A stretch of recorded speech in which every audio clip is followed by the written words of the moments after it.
Ma fiancée a annulé notre mariage par SMS. J'ai répondu, mes condoléances. Puis j'ai transféré son message à ses parents, qui avaient tout payé. 1 heure plus tard, son père m'appelait d'urgence. Moi, 32 ans, je suis, ou plutôt j'étais, fiancé à Jessica, 30 ans. Notre mariage était prévu dans 2 semaines, le 18 octobre. Le lieu était réservé, un magnifique bâtiment historique qui a coûté une petite fortune. Le traiteur était confirmé, les fleurs commandées. Sa robe, une création sur mesure en dentelle et ce que je comprends maintenant être de l'arrogance pure et simple, était payé et attendait sa grande première. Et les financiers de cette grande production, ses parents, Richard et Suzanne Vance. Richard, en particulier, était immensément fier de l'événement, le traitant moins comme un mariage que comme une fusion d'entreprises où il acquérait un gendre qu'il jugeait stable. Ce matin, à 9h17, alors que j'essayais de me concentrer sur un tableur, mon téléphone a vibré. C'était un SMS de Jessica, « Salut, je ne peux pas faire ça. Je ne suis pas en état de me marier en ce moment. Mon cœur n'y est pas et je dois suivre ma vérité. Je suis vraiment désolé. » J'ai lu le message 1 fois, puis 2. Une vague de nausée m'a envahi et les chiffres sur mon écran se sont brouillés en gribouillis insensés. Pendant 1 minute entière, je suis resté assis là, la main tremblant légèrement en tenant le téléphone. J'avais l'impression que le sol s'était dérobé sous mes pieds. 4 ans, 1 an de fiançailles, d'innombrables heures de planification abrutissante, tout ça anéanti par un SMS de 33 mots. Puis le choc initial s'est estompé et autre chose a pris sa place. Ce n'était pas de la douleur, pas encore. C'était une étrange clarté froide. C'est le sentiment que l'on a quand on résout enfin une énigme complexe et que l'on voit toute l'horrible image. Toutes les petites bizarreries des derniers mois, les soirées tardives qu'elle prétendait passer avec des amis, l'amitié soudaine et intense avec un gourou du bien-être nommé Joseph, la façon dont elle orientait son téléphone loin de moi, tout s'est soudainement emboîté en un alignement parfait et horrifiant. Mes doigts étaient maladroits, mais ils ont bougé. J'ai pensé à taper 1000 choses, un torrent de colère et de questions, mais à quoi bon? Elle ne m'avait pas accordé le respect d'une conversation, je n'allais pas lui donner la satisfaction d'une crise de nerfs. Une lueur d'humour noir et morbide m'a frappé. J'ai tapé 2 mots en réponse. Moi, mes condoléances. Ça semblait juste. C'était pour la mort de notre relation, pour la personne que je pensais qu'elle était, pour l'avenir qui venait d'être exécuté. Puis, avec un sang-froid qui m'a surpris, j'ai fait une capture d'écran de son SMS. J'ai ouvert mes emails, joint l'image et l'ai envoyée à Richard et Suzanne Vance. L'objet était simple, concernant le mariage. Je n'ai ajouté aucun commentaire. Le message parlait de lui-même. J'ai mis mon téléphone en silencieux et l'ai fourré dans le tiroir de mon bureau. Je ne pouvais pas le regarder. J'ai passé l'heure suivante à faire semblant de travailler, l'esprit vide, un néant rugissant. Le chaos allait arriver, mais j'avais simplement redirigé la tempête vers sa source. Quand j'ai finalement sorti mon téléphone 1 heure plus tard, c'était un champ de bataille. 12 appels manqués de Jessica, 7 de Suzanne, et un, le plus récent, de Richard. Sa photo de contact, une photo de lui sur son bateau, l'air suffisant, me fixait. La notification disait simplement « Richard Vance demande un appel urgent ». J'ai pris une profonde inspiration, l'ai expiré lentement, et j'ai su que je devais attendre. Je ne pouvais pas prendre cet appel dans mon bureau. J'avais besoin d'être sur mon propre terrain avant d'affronter l'homme qui se souciait plus de ses acomptes que de ma dignité. Mise à jour 3 jours plus tard. Merci pour les commentaires et les messages privés. Ça me confirme que je ne suis pas fou. Beaucoup d'entre vous ont posé des questions sur l'appel avec Richard. J'ai attendu d'être rentré chez moi ce soir-là, après m'être donné des heures pour laisser l'adrénaline retomber et penser clairement. J'avais besoin de chaque once de sang-froid que je pouvais rassembler. Je me suis versé un whisky et j'ai composé le numéro. Il a décroché avant la fin de la première sonnerie. Thomas. A-t-il aboyé? Ce n'était pas une salutation, c'était une accusation. Richard, ai-je répondu, la voix calme. J'ai reçu ton email. C'est quoi ce bordel? C'est une sorte de blague? J'aimerais que ce le soit, ai-je dit calmement. J'ai reçu ce message de Jessica à 9h17. C'est tout ce que je sais. Il y a eu un son étouffé, puis la voix perçante de Suzanne est sortie du haut-parleur. Thomas, chéri, de quoi parle-t-il? Jessica a dit que vous aviez eu une petite prise de bec. Elle a juste pris peur, toutes les fiancées passent par là. C'est toi le plus stable, Thomas. Tu dois arranger ça. Tu dois arranger ça. La phrase a résonné dans ma tête. L'audace pure et simple. Moi, le destinataire du SMS de rupture, j'étais maintenant chargé de jouer le concierge émotionnel de leur catastrophe sociale. Suzanne, ai-je dit, un froid distinct entrant dans ma voix, une prise de bec, c'est une dispute pour savoir où dîner. Ceci était une rupture. Votre fille a mis fin à nos fiançailles. Il n'y a rien à arranger pour moi. Richard a repris la parole, sa voix un grognement sourd de fureur contenue. Nous avons plus de 150 000 $ engloutis dans cet événement, Thomas. 150 000 $. Le lieu n'est pas remboursable. Le traiteur a une clause d'annulation qui va nous vider. Ce n'est pas une simple peur qu'on peut balayer d'un revers de la main.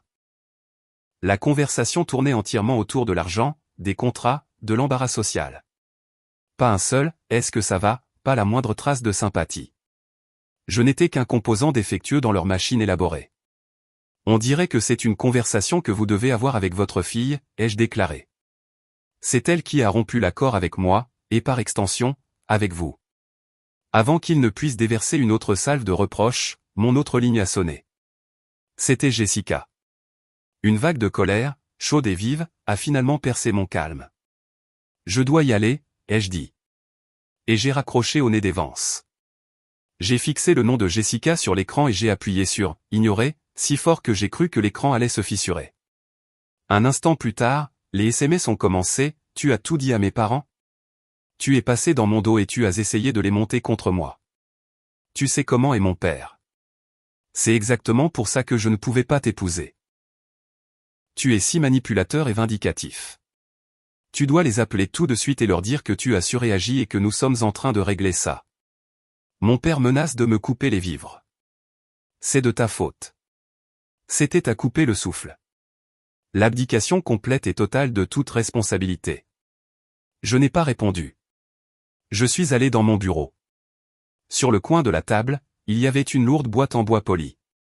À l'intérieur, nichée dans du velours, se trouvait la montre chronographe sur mesure que j'avais achetée pour Richard. C'était une pièce magnifique, subtilement gravée au dos, « Richard, merci de m'accueillir dans la famille. Thomas, 18 octobre 2025. La date du mariage. Notre date de mariage. » J'ai fermé la boîte. J'ai ressenti le premier véritable pincement de chagrin. Pas pour la Jessica qui a envoyé ce SMS, mais pour la femme que je pensais épouser, pour la famille que je pensais rejoindre, pour l'avenir qui n'était plus qu'un fantôme. J'ai passé les jours suivants dans le brouillard, annulant méthodiquement mes arrangements, informant ma famille et essayant de garder la tête hors de l'eau. Le vrai problème, je l'apprendrai bientôt, ne faisait que commencer. Mise à jour 2. La semaine passée a été une leçon d'audace. Les Vance, n'ayant pas réussi à me culpabiliser pour réparer leurs problèmes, sont passés à la récupération d'actifs. J'ai reçu un email de Suzanne déclarant que, puisque le mariage était annulé, j'étais moralement et légalement obligé de rendre la bague de fiançailles de Jessica. Elle a aimablement suggéré que cela pourrait aider à compenser une partie des pertes catastrophiques qu'il subissait. Il voulait que je rende la bague à 22 000 $ que j'avais payé pour qu'il puisse la mettre au clou. J'ai répondu avec un lien vers les lois de notre État sur les dons conditionnels et un simple message, la bague est ma propriété. Considérez l'affaire comme close. Bien sûr, ils ne l'ont pas fait. Jessica a commencé une campagne de dénigrement. J'ai commencé à recevoir des appels hésitants d'amis communs. L'histoire qu'elle racontait était que j'étais devenu possessif et distant émotionnellement, que je l'étouffais. Joseph, le gourou, était maintenant l'ami héroïque qui l'avait aidé à trouver la force de partir. Je voulais hurler. Au lieu de ça, j'ai consulté un avocat. Pas pour un procès, mais pour une stratégie. J'ai expliqué toute la situation, le SMS, l'argent, le bail de notre appartement, qui est principalement à son nom, et la campagne de dénigrement. Ses conseils étaient sombres mais stimulants. Vous êtes en guerre, a-t-il dit. Le but n'est pas de gagner, c'est de vous extraire avec le moins de dégâts possible. Documentez tout, ne communiquez que par écrit et protégez vos biens. Armé de cela, j'ai réglé le problème des amis dans une discussion de groupe pour un événement de mariage maintenant annulé. J'ai posté un message simple, « Salut tout le monde. Je suis sûr que vous avez entendu que le mariage est annulé. Juste pour être clair, Jessica a mis fin à nos fiançailles la semaine dernière. C'est une période difficile et je me concentre sur la logistique de la séparation de nos vies. Je lui souhaite le meilleur. » C'était neutre, mais factuel. Ça rétablissait les faits sans être dramatique. Les messages privés que j'ai reçus par la suite ont confirmé que c'était la bonne décision. Les histoires d'Evans et de Jessica commençaient déjà à se contredire. Le vrai test est arrivé ce matin. Ma sonnette a retenti. C'était Jessica et Joseph. Il était exactement comme je me l'étais imaginé, bronzé, des dents parfaites et le regard vide de quelqu'un qui utilise le mot « synergie » sans ironie. « Je dois prendre mes affaires », a-t-elle dit, sans me regarder. Je me suis écarté. Jessica est entrée et a commencé à pointer du doigt notre vie commune, la télé, la machine à expresso, le canapé en cuir. Pour chaque objet, elle disait « J'ai aidé à choisir ça » ou « Ma mère nous a donné de l'argent pour ça ». Je suis resté là, les bras croisés. J'ai payé la télé. La machine à expresso était un cadeau de mon frère. Ta mère nous a donné $500 pour le canapé. Tu peux l'avoir si tu me donnes les $2500 que j'ai payés pour le reste. Son visage s'est crispé. Le style de vie dont elle profitait, réalisait-elle, était celui que j'avais financé. Puis ses yeux se sont posés sur la boîte de la montre sur mon bureau. Oh, bien, dit-elle, sa voix dégoulinante de fausse douceur. Tu allais donner ça à papa. Je vais la lui apporter, ça pourrait arranger les choses. Elle a tendu la main pour la prendre. J'ai été plus rapide, ma main couvrant la boîte. Non. Le mot est resté en suspens dans l'air. Comment ça, non? S'est-elle moquée. J'ai acheté ça pour mon beau-père. J'ai acheté ça pour mon beau-père, ai-je dit, la voix basse et dure. Je n'en ai plus. Tu t'en es assuré. La condition du cadeau n'a pas été remplie. Joseph s'est avancé en bombant le torse. Et, mec, ne sois pas un crétin. C'est une montre. Je me suis tourné vers lui. Tu as raison. C'en est une. Et c'est la mienne. Jessica, prends tes vêtements et tes effets personnels. Rien d'autre. Tu as 1 heure. Le choc sur son visage était profond. Elle avait confondu ma patience avec de la faiblesse. Ils ont pris quelques cartons et sont partis. Mais le plus grand combat était encore à venir. Et il concernait la seule chose qu'elle ne pouvait pas emballer dans un carton, le bail de l'appartement. Mise à jour 3. La suite de leur visite a été tendue. Je savais que je devais la faire retirer du bail. Suivant les conseils de mon avocat, j'ai envoyé un avis formel par courrier recommandé et par email. Il stipulait qu'elle avait 30 jours pour coordonner le retrait de ses affaires restantes et signer les documents de transfert de bail. C'était une procédure standard et légalement solide. Je m'attendais à un combat. Je ne m'attendais pas à une coupure de courant. 1 semaine après avoir envoyé la lettre, mon appartement est devenu sombre. Mon internet est mort. J'ai vérifié le site web de la compagnie d'électricité. Le compte, au nom de Jessica Vance, était en retard de paiement et avait été résilié. Dans sa sortie dramatique, elle avait oublié de payer les factures qui étaient uniquement à son nom. J'ai ressenti une montée de fureur, suivie d'un sombre sentiment de satisfaction. C'était une conséquence de ses propres actes. Le lendemain, j'ai appelé la compagnie d'électricité pour créer un nouveau compte. L'agent m'a informé que, comme il y avait un solde impayé lié au logement, je devais soit le régler pour obtenir le service immédiatement, soit passer par un long processus pour prouver ma nouvelle occupation, ce qui pourrait prendre des semaines. J'étais piégé. J'avais besoin de travailler. En maudissant, j'ai payé les $480 qu'elle devait. J'ai payé sa dette pour garder mes lumières allumées. J'ai envoyé une capture d'écran du reçu à elle et à Suzanne avec pour objet, facture finale, et je les ai immédiatement bloquées toutes les deux. La véritable confrontation a eu lieu vendredi dernier. Mon portier, Charles, m'a appelé. Thomas, Jessica est en bas. Elle dit qu'elle est résidente et exige l'accès à son appartement. Son badge ne fonctionne pas. Mon avocat m'avait dit de faire désactiver le badge après qu'elle ait reçu l'avis formel. Elle est avec quelqu'un? Ai-je demandé. Le type bronzé, a dit Charles. Il fait les 100 pas comme un crétin. D'accord, Charles. Ne la laissez pas monter. Dites-lui qu'elle doit convenir d'un rendez-vous avec moi par écrit, conformément à l'avis légal.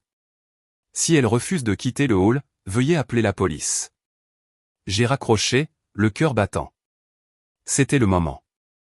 J'ai attrapé le dossier avec une copie du bail et le reçu du courrier recommandé et je suis descendu. La scène était pire que je ne l'imaginais. Jessica criait sur Charles. Joseph, comme on pouvait s'y attendre, filmait la scène avec son téléphone. Le voilà. A-t-elle hurlé. Dites-lui. Dites-lui qu'il ne peut pas m'enfermer dehors. Comme par un fait exprès, 2 policiers sont entrés. Jessica a immédiatement tourné son spectacle vers eux. Dieu merci. Il m'a expulsé illégalement, il a coupé mon électricité et il retient mes affaires en otage. Quand elle a eu fini, l'un des officiers, un homme à l'air fatigué qui en avait clairement vu d'autres, m'a regardé. Monsieur, que se passe-t-il? Je n'ai pas commencé par mes preuves. J'ai juste regardé Jessica. Jessica, tu es partie. Tu as abandonné l'appartement. Je t'ai envoyé un avis légal pour convenir d'un moment pour prendre tes affaires. Tu ne l'as pas fait. Au lieu de ça, tu te pointes et tu fais une scène. À l'officier, j'ai dit. C'est un litige civil. Elle est la titulaire principale du bail, mais elle a déménagé. Je lui ai donné un avis formel pour récupérer ses biens. Elle refuse de suivre la procédure. J'ai brandi le dossier. J'ai toute la documentation. L'officier a soupiré, sans même regarder mon dossier. Madame, est-il vrai que vous ne vivez plus ici? Eh bien, je suis chez un ami, il m'a forcé à partir, a-t-elle balbutié. D'accord, a dit l'officier, sa patience à bout. C'est une affaire civile. Nous ne nous impliquons pas dans les litiges de bail. Mais ce que vous faites en ce moment, c'est causer un trouble à l'ordre public. Vous devez quitter les lieux. Vous pouvez l'emmener au tribunal si vous le souhaitez, mais vous ne pouvez pas rester ici et crier sur les gens. Partez maintenant ou vous pourriez être verbalisé pour trouble à l'ordre public. La défaite sur son visage était absolue. Ce n'était pas une victoire nette pour moi, juste un déballage public et désordonné de notre drame. Mais c'était suffisant. Joseph avait arrêté de filmer. Ils ont tourné les talons et sont partis. En retournant à l'ascenseur, Charles m'a fait un signe de tête sympathique. Désolé, mec. Ce n'est pas ta faute, Charles, ai-je dit. Merci d'avoir géré ça. La bataille était terminée, mais pas la guerre. Elle devait encore récupérer ses affaires, et j'avais le sentiment que l'acte final allait être pathétique. Mise à jour finale. Ça fait un moment. Le compte à rebours de 30 jours a expiré. Le dernier jour, j'ai reçu un email laconique de la part d'un avocat qu'elle avait clairement réussi à engager en raclant les fonds de tiroir. Il fixait une heure pour qu'elle récupère ses effets personnels et incluait une copie signée du transfert de bail. Elle avait plié. Le jour du déménagement fut une affaire triste et silencieuse. Pas de Joseph, juste 2 déménageurs. Elle ne me regardait pas. Elle a juste traversé l'appartement en désignant les boîtes que j'avais soigneusement emballées, son visage un masque de ressentiment glacial. Le tout a pris moins d'1 heure. Alors que les déménageurs emportaient un horrible lampadaire qu'elle adorait, son cordon s'est accroché et la base en céramique s'est fissurée. Jessica a tressailli et un petit son presque inaudible s'est échappé de ses lèvres. C'était la seule émotion qu'elle a montrée. Et puis elle est partie. Le silence qui a suivi était le son le plus pur que j'ai jamais entendu. L'histoire ne se termine pas là, mais j'ai dû reconstituer le reste à partir de fragments. Il n'y avait pas de source unique, pas de rapport de renseignement satisfaisant. La vie n'est pas si simple. J'ai appris par un ami commun qui travaille dans l'événementiel que Richard Vance était entré dans une fureur noire, appelant chaque fournisseur, menaçant de poursuites et de mauvaises critiques. Mais les contrats sont les contrats. L'ami a estimé leur perte à bien plus de $100 000. La perte principale, cependant, n'était pas financière. C'était l'humiliation. J'ai croisé une autre vieille amie à l'épicerie. C'était gênant, mais après quelques minutes, elle m'a dit avec hésitation que Jessica et Joseph avaient eu une rupture publique massive. La rumeur disait qu'une fois le soutien financier de son père coupé, l'intérêt de Joseph pour son « énergie vibratoire » avait chuté. Il était parti en moins d'1 mois. La dernière pièce est venue d'un email venimeux que Suzanne m'a envoyé après que je lui ai transféré la dernière facture de service public payée.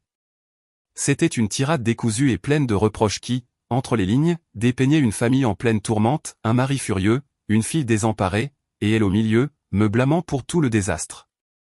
Quant à moi, je vais bien. Le premier mois a été consacré à la colère et à la logistique.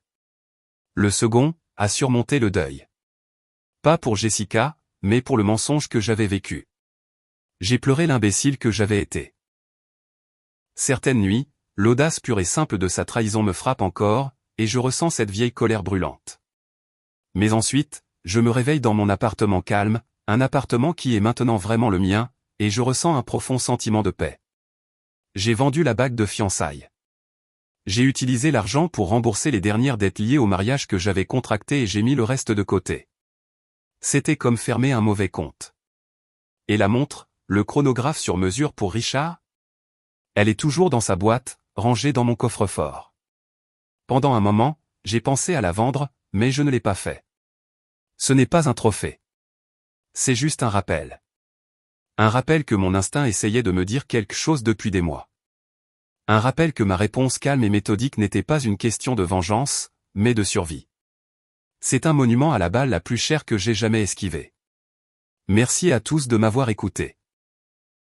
Il est temps de me déconnecter et d'aller vivre la vie qui m'attend réellement.